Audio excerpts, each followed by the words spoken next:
This is the only roast beef recipe you need to cook for your family and friends this holiday season. And here's what you need for your roast beef. Top round, which is probably the cheapest cut we can use, salt, pepper, garlic powder, onion powder, beef stock or beef bouillon, some red wine. This can just be some leftover red wine if you got it, and as much garlic as possible. And finally, some butcher's twine, or you can use like 60-pound braid. When we go to roast this meat, we want this meat to be as uniform in shape as possible. So if you have any bits like this that are kind of hanging off, we're gonna cut this off here. We're gonna use this extra piece of meat later when we make our sauce for this. Now we're gonna truss our roast. So now our roast is all tied up and nice and uniform in shape. Definitely salt your meat fully. Go pretty heavy on it because it is a pretty thick piece of meat. Rub it in there. And now while we have that roast with the salt on it, drawing out that moisture, I'm gonna make the kind of marinade or the covering that I'm gonna slather on this meat. Gonna mince like 8 garlic cloves. Let's send it. I'm going 10. Garlic powder and then some onion powder. I'm gonna go a little heavier on this, but I'm gonna put a good crack of black pepper.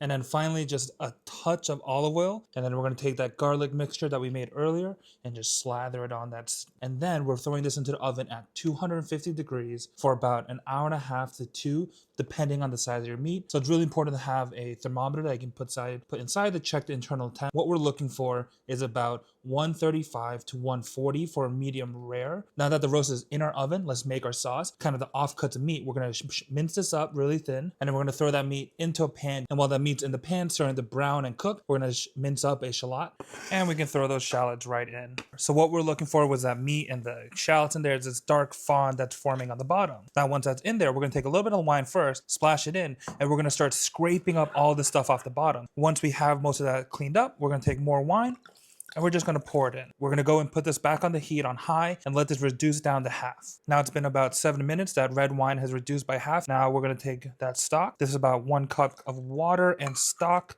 going in. It's been about 10-15 minutes and the sauce has reduced again. It's getting a little bit thicker. We're going to take the sauce, pour it through a sieve, pour the sauce back in that bowl.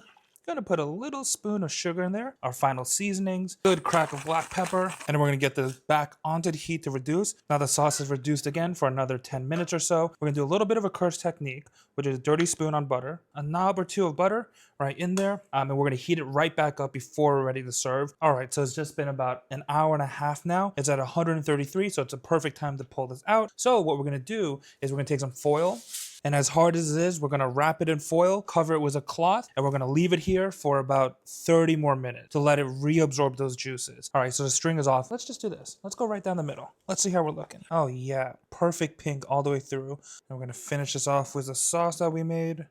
Oh yeah, this is how you make a holiday roast. So what are you waiting for? Get out there.